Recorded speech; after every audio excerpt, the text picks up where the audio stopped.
Hey, what is up everybody? Tim here. And before we get into today's video, I want to let you all know we have a merch store. Some of the items in it are only available for a limited amount of time. So if you're interested, go into the description and check it out. Each purchase helps us make more content. Secondly, if this video hits 300 likes by the end of the week, we will continue this What If. Thirdly, if you didn't know, only 41.3% of you are subscribed to us. So please, hit that subscribe button and click the bell icon. Now, with that out of the way, let's get into the story. The second day of classes at UA finally were about to start. Himiko Toga met with her mentor, Vlad King, before entering her homeroom class, to tell him of her progress from the first day. The two had originally planned to meet after school, but his paperwork interfered with their plan. He opened his door to the young lady, and he sat at his desk while Himiko stood at the opposite side of him. Hello, Himiko. How was your first day? It was great. I met a lot of new people, and we were going to attend orientation, but Mr. Aizawa made us do a quirk apprehension test to see what we could do. The large, ashen-haired man stood up from his chair in a fright. Aizawa was one of the toughest educators in UA. Vlad King regretted not fighting for her to attend his class to make things easier for the kid. Oh, I almost forgot to mention, I stopped a student from harming one of my friends. She said this while lightly blushing, remembering the event like it just happened moments ago. The rush of adrenaline and fury to protect another. The event replayed over and over in her head. Are you alright? I'm shocked Aizawa let this happen. He usually tends to take his work seriously. I'm sure he would have intervened. I'm fine. She nervously laughed as she reassured him that she came out of the quick brawl unscathed. She looked down at the desk and back up with a smile. I think I like the boy I saved. Vlad King's ears perked up like a guard dog, and he faked a smile while hearing this. Oh, really? He must be worth the trouble then. He felt a bit angered that the boy had to get this apprentice in trouble for not being able to protect himself. She could have gotten hurt after all. Toga, you shouldn't end up in any trouble, especially in your first week. Your teacher, Aizawa, is known to be one of the most proficient and toughest teachers who taught in this school. But I'm proud of you for sticking up for someone. She never heard those words come from anyone but her mother's mouth. The words never came from her father. If anything, he was ashamed of her. Sekijiro proved to be a better father, even if he were only there to take her under his wing. Toga's smile was wide and warm. She appreciated those words after years of emotional and verbal disapproval from her dad. Thank you. I won't get into any more trouble. I'll make sure of it. Good. I have faith in you, Toga. Himiko gave him a big hug before leaving to her class. She must resume her classes and excel to keep her mentor proud, after all. She entered the class of 1A and turned out to be a normal class day. She took notes and paid attention to details on how to save someone from a burning building without destroying the building or containing a one-on-one fight without causing property damage. Some math, literature, and the occasional science. Lunchtime finally came, and Himiko was invited to sit with Ochako, Deku, and Ida. The time came where the afternoon class arrived. Hero Basic Training. I am here, coming through the door like a hero. The class cheered in excitement, and Himiko's eyes widened, thinking the number one hero looked bigger in person. All Might greeted the class with a different costume than his normal one that he always wore. Someone pointed out it was his Silver Age costume. Welcome to the most important class at UA High. Think of it as Heroing 101. Here, you will learn the basics of being a pro, and what it means to fight in the name of good. The hero unnecessarily posed and flexed his muscles, showing even more shadows in his body. The class sat in amazement of the glowing figure that is All Might. Let's get into it. Today's lesson will pull no punches. Himiko looked over to her friends Uraraka and Midoriya, and giggled seeing how pumped they were. The girl then leered her golden eyes over to Bakugo, and noticed how much more excited he was than the rest of the class. Fight training. Real combat. But one of the keys of being a hero is looking good. The walls started to move, and containers appeared with numbers on them. Everyone in the class looked a bit confused, wondering what could be in there. These were based on your quirk registration forms, and the requests you sent in before school started. Everyone cheered again. The number one hero had that effect on people, especially Toga. In tribute to her number one hero, Toga donned a red and black long-sleeved unitard with spandex fibers, to make her flips and rolls more accessible, and movement to be much more flexible. White boots that could help support her landing when it came to jumping from high places, with silent soles for sneaking. White gloves with silver backing that have minuscule needles in them, a non-lethal way to acquire blood from opponents during combat. Hardened flex tubes sprouted from the gloves and traveled down to a small, sleek backpack that would not weigh her down in the heat of combat.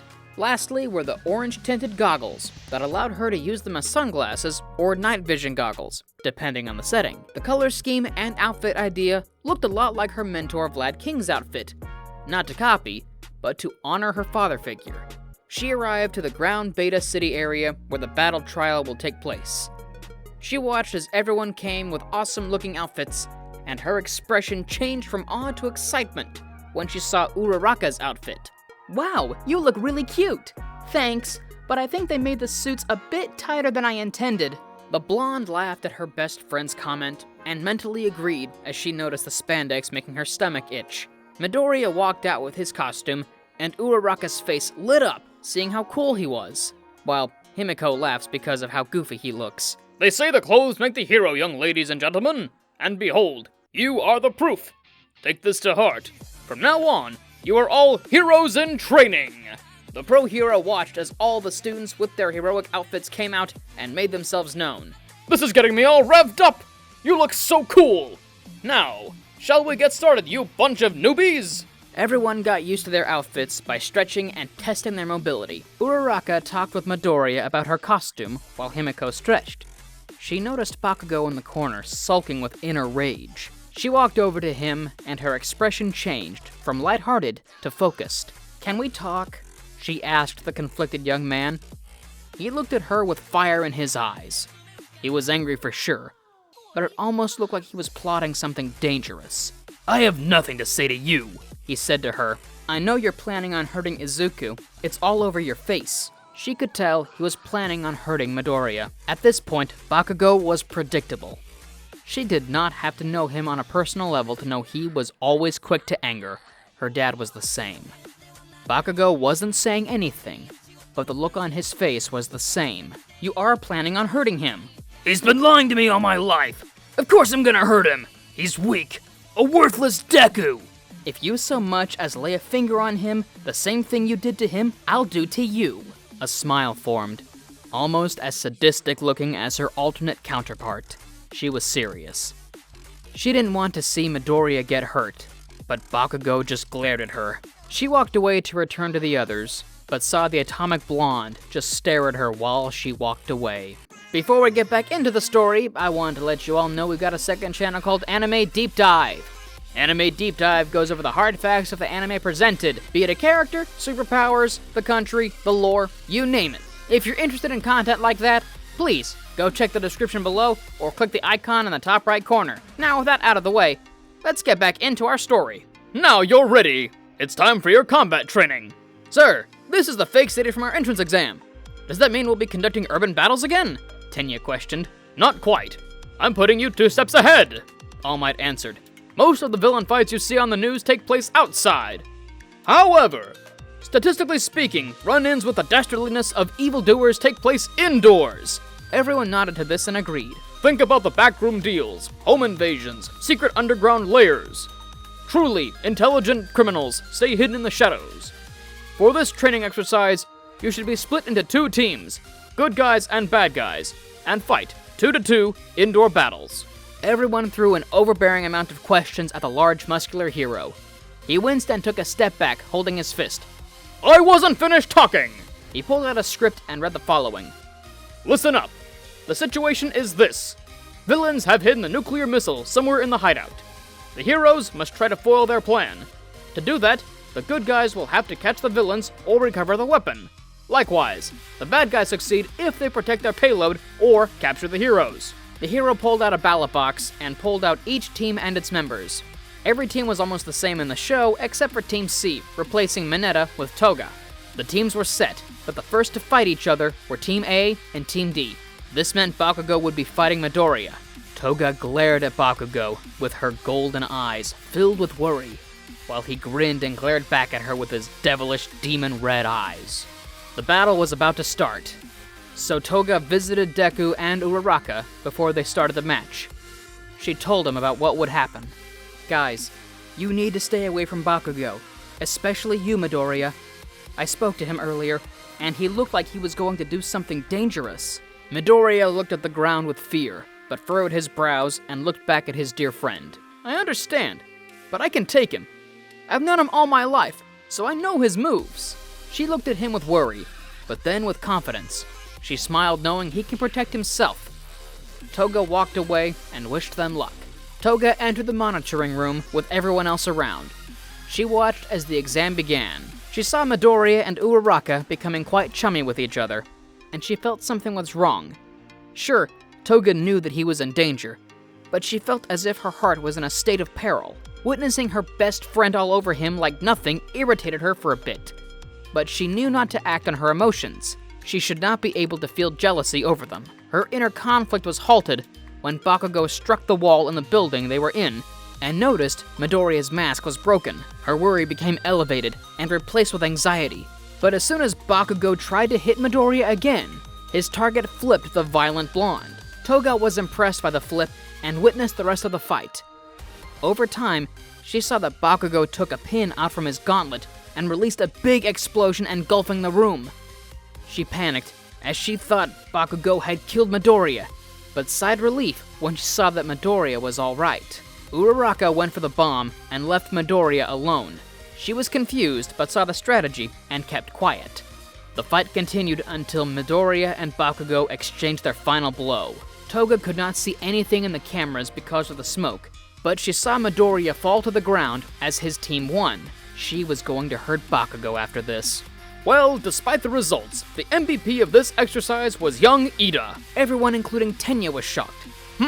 Why didn't I choose one of the heroes? Who has a guess? He questioned, and almost immediately, Yaoyorozu raised her hand. Sir, I can tell you why. Ida embraced this challenge. He was the only one who truly adapted to his assigned role. I'll explain. Bakugo's judgment was clouded by a personal grudge with Midoriya.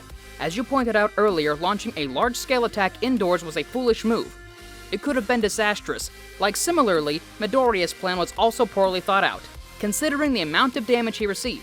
He rendered himself helpless. As for Uraraka, she let her guard down mid-battle, and her final attack was far too reckless given the hypothetical stakes.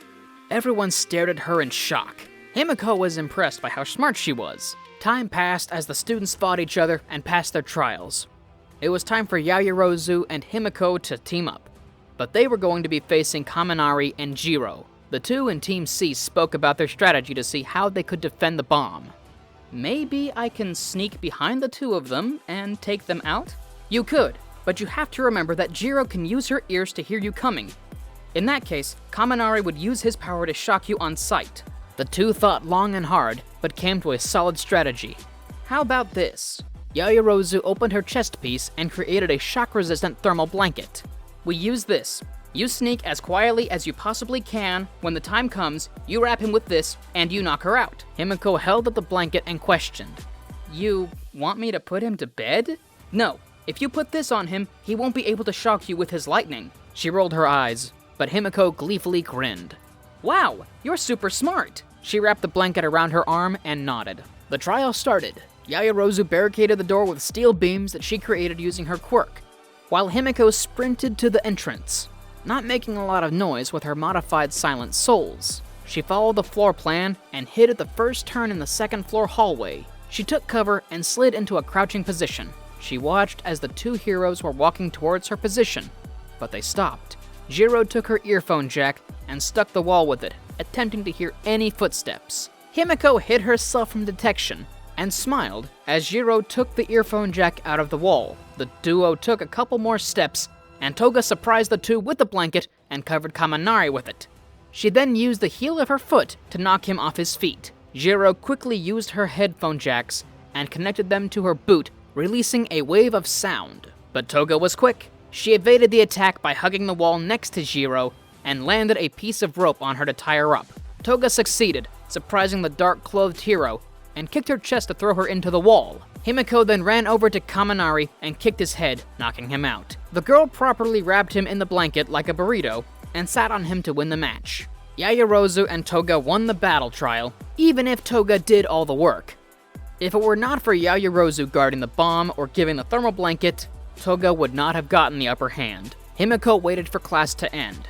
She wanted to confront Bakugo for what he did. Midoriya walked in the classroom looking better than he did hours ago. Except he looked determined. The boy wanted to know where Bakugo went and why he wasn't there. She had waited for him as well, but he never showed up, so he must have left early. Hearing this, Midoriya turned around and sprinted out of the classroom. Toga decided to follow Midoriya in case Bakugo began a fight. She shadowed Midoriya and made sure she wasn't seen. Until finally the two boys met at the school gate. Toga hid behind one of the many columns that were available to her. She was in listening range and heard the conversation that transpired. Bakugo was stopped in his tracks, and he gave Midoriya a look of lost hope and anger. Izuku explained himself to be the bully, but something caught her by surprise. It had to be some weird lie.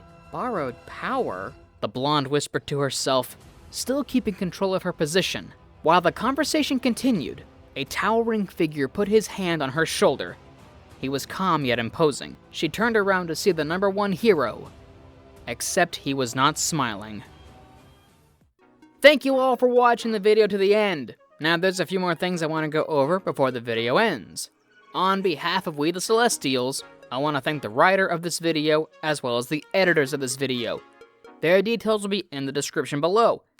If you're a voice actor, editor, or writer, or you're interested in becoming one of those, go to the Discord that is in the description of this video and hit up the head of one of those departments.